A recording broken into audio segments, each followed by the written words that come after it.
President Smith, the Board of Trustees, staff and faculty, parents, family and friends, and especially the graduating class. It is such an honor and a privilege to be here and share this special day with you. I want to share a few words today too. It's an extra special day for me and my wife Anna, who's here. Our son Chris sits amongst you this morning. It was just a few short years ago that we weren't certain if college would be in his future. Nonetheless, we prayed every day, like we've done almost every day of his life, that God would put the right people at the right place at the right time in his life. And we're thankful to all of you, the family of Williamson College, that you're an answer to these prayers. I feel a special bond with you, and every day that I think of this day in the future, I'll have this memory with you, so I'm very grateful. It was about 31 years ago today that I was sitting where you guys are sitting.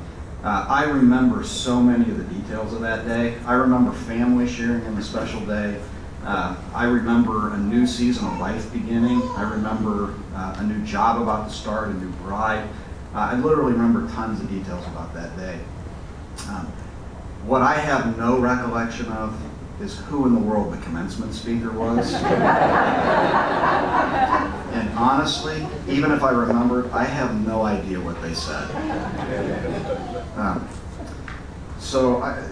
Just bearing and acknowledging the truth of that, and especially where your minds are today as you're getting ready to start a new season, I'm at least going to try to keep my comments brief and short for you today. I often tell people in my travels, and I get to travel across the country with ministry, that Williamson College is one of the best kept secrets of America. In fact, if I could turn the clock back 35 years and Williamson was around, it would be my pick of where I go to school. I love the intentionality with which Williamson College lives out its stated values. It will never matter in life what you say your values are. What's going to matter is how consistently you live them out. And Williamson College not only gets an A for effort, they get an A for results on that. I love how the servant-hearted leaders who've guided these students, the faculty and staff, have modeled the way we want to live. These leaders could do far more glamorous things, far more financially lucrative things than what they're choosing to do. But they're here because they're called and they believe in the mission that's here. I love the mission itself at Williamson College. You've been equipped and empowered to think critically within a Christian worldview, to impact your workplace as servant leaders, and to be on mission for Christ in no matter what community you step into. These values embody a laser-focused mission, inseparably tied to the mission Jesus gave us all. Jesus said to his disciples, "As the Father has sent me, I am sending you." We're called to be go people. The Apostle Paul reminded us in the book to Ephesus that we are equipped and empowered to carry the fullness of Jesus into every corner of society. I encourage you to model this in your own life and how it's effectively been modeled here at Williamson College for you. Williamson has stated priorities of affordability, accessibility, authentically Christian, and academically rigorous. These are all important distinctives. They're actually distinctives that drew me to being thrilled that Chris was going to enroll here. Let me suggest, though, that there's another A that can be added to that list that brings all the other ones into perspective. And I would say that's abundant living, or if you want to say it differently, living on mission within the sweet spot of your unique calling. I'm personally passionate about personal calling. In fact, some people would say I'm a bit nutty about it. I spent 5 years writing a book on personal calling, which is an absolutely crazy thing to do. But I wish that I would have taken the truth of personal calling more seriously when I was sitting where you were. I was 15 years into a successful and satisfying career before I ever started wrestling with the truth of personal calling. When we run from and fail to discover our personal calling, we practice a form of poor stewardship and possibly even disobedience. Deep down, all of us want to hear the Master say, "Well done, good and faithful servant." Embrace the truth that the Master has equipped you with a unique personal calling, and it's up to you to be the good steward of it. In my pursuit of personal calling, I was drawn to John 10:10 when Jesus says, "I have come that you might have life and have it more abundantly." It's subtle, but in this command that's there, we see a significant and profound gap. There's a chasm that exists between the life when you're living on mission within your sweet spot and the one that most people settle for less. There's a gap between what Jesus is calling us to be and do versus what most of us accept. Most Christians never discover and live on mission that God intends. They remain stuck in that gap between having life and taking hold of it more abundantly. This gap has actually produced an epidemic of restlessness and discontentedness in America. And we're not immune to it as Christians. Unfortunately, that restlessness and that epidemic applies to all of us. Here's the good news. It doesn't have to be that way for you. We live in a country and we live at a time when you have an education the way you've gotten one here at Williamson that affords you the opportunity to deeply integrate your vocation with the rest of life and with your unique personal calling. You don't have to choose one over the other. My prayer for you today is that your calling and your vocation will be so intertwined that it's difficult to separate them. That you will find and experience life at the intersection of who you're created to be, what you're made to do, and where you're supposed to do it. Williamson's given you a solid foundation for discovering your personal calling. What you do with it's now up to you. Let me encourage you to steward your calling with the same care that you steward the other precious things in your life. I want to share with you 3 questions in my remaining time. 3 questions that I've used to wrestle with to discovering my unique personal calling and seeking to live beyond that gap and experience life more abundantly.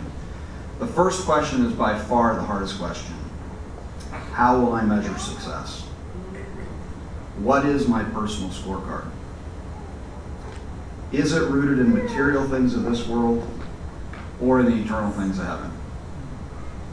I remember the struggle like it was yesterday. On the surface, it was a struggle rooted in my dreams, my goals, my fears, my responsibilities. All reasonable things to struggle with. But at my core, it was really a struggle more for a deeper level of surrender and trust. I'd accepted Jesus years earlier and was certain about my salvation. But I'd not yet taken hold of the more abundant life that Jesus has beyond that gap. I was living in the gap between having life and taking hold of it more abundantly. For 2 years, it was almost insanity. For 2 years, I kept making a 2-column list. On one column was the way life was and where it was headed. A great job, a great salary, great benefits, good medical plans, early retirement, the American way. It was life the way you wanted to have it. In the other column was the life that God was calling me to surrender to, was the scorecard God was calling me to surrender to. And here's the thing, it never added up. It never made any sense. And yet, in the insanity of it, I kept making the list over and over again. The gap represented by the differences in those 2 columns was the chasm between having life and taking hold of it more abundantly. I came to the conclusion there is no way to move beyond that gap without surrendering the scorecard that the world gives to us. Jesus commanded us not to store up for ourselves treasures on earth, but instead to store up treasures in heaven. We're to release and deploy, not accumulate and hoard. We're to invest in people and things that last beyond the grave. But Jesus' command is opposite of the world's wisdom. He calls us to die to ourselves, including the earthly scorecards that we take on. There is no moving beyond the gap and taking hold of a more abundant life without first embracing an eternal scorecard.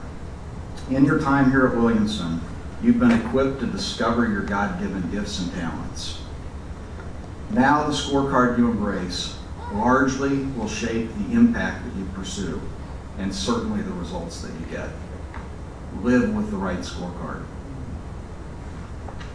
The second important question that I asked is simply, what is personal calling, and how should it shape the priorities of my life? The Bible tells us about two different callings. First, a general calling that we share with all Christians, and second, a unique personal calling. The general calling or primary calling is to all Christians everywhere, all the time. We all share it in this room. This general calling is what the Bible refers to most of the time when it talks about being called.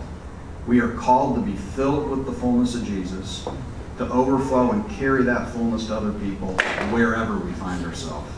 We don't have to go halfway around the world on a mission to do things. We have a mission field right in our backyard that we're all called to. Unlike our general calling that's shared with everyone, our unique personal calling makes us uniquely different than all other people. It's God's special gifting that equips each of us to play a unique role in His mission for us to carry the fullness of Jesus to everyone and every Christian in society. Ephesians 2:10 says, "We are God's workmanship, created in Christ Jesus for good works, which God prepared beforehand that we should walk in them." God uniquely designed each of us with specific good works and deeds, and He intends for us to put them for good use, for His glory, not for ours. Puritan minister Cotton Mather used a great illustration for explaining the difference between our primary or our general calling shared with everyone and our unique calling. I want you to picture a rowboat. One oar represents your general calling shared with all Christians. The second oar represents your unique calling that uniquely makes you different. If we don't put either oar in the water, if you sit there with both oars out of the water, all you will do is drift with culture. Exactly the opposite of what your degree here at Williamson College has tried to equip you for. If you only put one oar in the water, what will you do? You'll spin in circles. In fact, you'll be held captive to the gap of having life but not taking hold of it more fully. The only way we're going to move beyond that gap is to put both oars fully in the water. Never lose sight that your primary mission or your general calling is to be filled with Jesus' fullness, pouring into and overflowing to other people that fullness wherever you are. This primary calling can be shaped can be trusted to shape and prioritize how you make decisions in life. Our unique calling is always secondary to that primary calling, but will help bring context to it. Live with both oars in the water. The third question is easier, but one that most people still have a hard time getting their heads around. Throughout the ages, men and women have instinctively asked, who am I? What uniquely distinguishes me from the rest of the human race? And how does this uniqueness translate into joining God in His mission here on earth for me? Several years ago, a friend and mentor wanted me to work part-time with him. He made one simple statement that transformed my journey into discovering calling. He said, I want you to be 100% in your sweet spot for the 20% of your time that you'll work with me. Now, how many of you would like to have a job right now that is 100% in your sweet spot? For me, that means no travel reimbursements, no administrative paperwork, just 100% in your sweet spot. When he asked me that question, 3 nearly simultaneous emotions pierced my mind. The first was, yes, a job that I can be 100% in my sweet spot.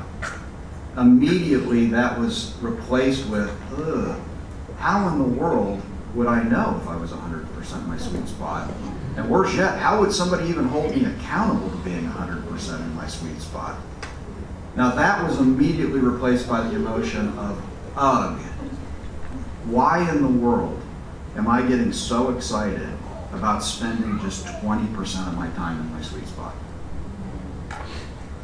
Now, here's the thing. At the time, I loved what I was doing. Vocationally, I loved what I was doing. And yet down deep, I knew I was not at the core of my sweet spot. I became passionate at that point about being aligned with my sweet spot. As a good engineer, before going into ministry, I turned to nature. In nature, there are thousands of sweet spots. God has embedded them throughout all of creation. In fact, today, there's not a second of today that will go by that you're not experiencing a sweet spot. Baseball bats have sweet spots. Musical instruments have sweet spots. This room has an acoustic sweet spot. The tires on the car that you drove here in has a sweet spot. If you have eyeglasses, the lenses have a sweet spot. Even gun scopes or rifle scopes have a sweet spot. All of these things. And if we look, every sweet spot in nature shares 3 different common elements. These include a design, a purpose, and a position. When those 3 elements all come together, design, purpose, and position, what we see happen is a magnification of output. There's a smoothness in what happens. There's an enhancing of what happens. In the spiritual sense, we each have a unique sweet spot, and that helps us live more abundantly. It's that sweet spot that will help move us from living in the gap of having life but not quite taking hold of a more abundant life. The 3 elements of a sweet spot, here's the really cool thing.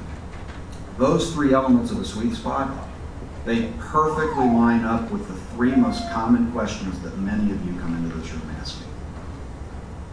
Who am I created to be? That is a design question. Go back to the Ephesians verse. What am I made to do? That's a purpose question. And where in the world am I supposed to do it? That's a position question. The 3 most natural questions we ask, we're asking them because we're possibly out of sync with the sweet spot for how God's designed us to be. If you want to live abundantly in your sweet spot of calling, then I'd encourage you to understand the answer to these 3 questions in your life. Don't just optimize 1 or 2 of the questions, but holistically look for the integration of how all 3 of those questions fit together. You will not answer these questions overnight. It's going to take time, but you can be intentional each day. Treat each day as a laboratory to learn just a little bit more. I want to challenge you to live in your sweet spot and not compromise on that. Let me conclude with this. The Barna Group recently completed a study, just a few weeks ago actually, that showed that less than 20% of devoted Christians, these are people who are devoted Christians, live out a biblical worldview. Now let that sink in. 4 in 5 people who call themselves followers of Jesus don't filter life, its decisions, its values, and its priorities through a Christian worldview. In other words, 80% of Christians see and experience the world through what the Apostle Paul called hollow and deceptive philosophies that depend on human wisdom and tradition. Paul reminds us that the battle is waged first in our minds. Williamson has given you a solid foundation in what they call vibrant Christian thinking with a worldview, Christian worldview.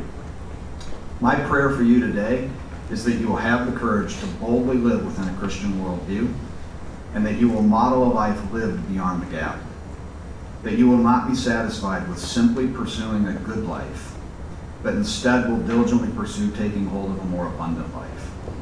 That you will throw off any scorecard that is based on worldly wisdom, opting instead for a scorecard that's rooted in eternal perspective.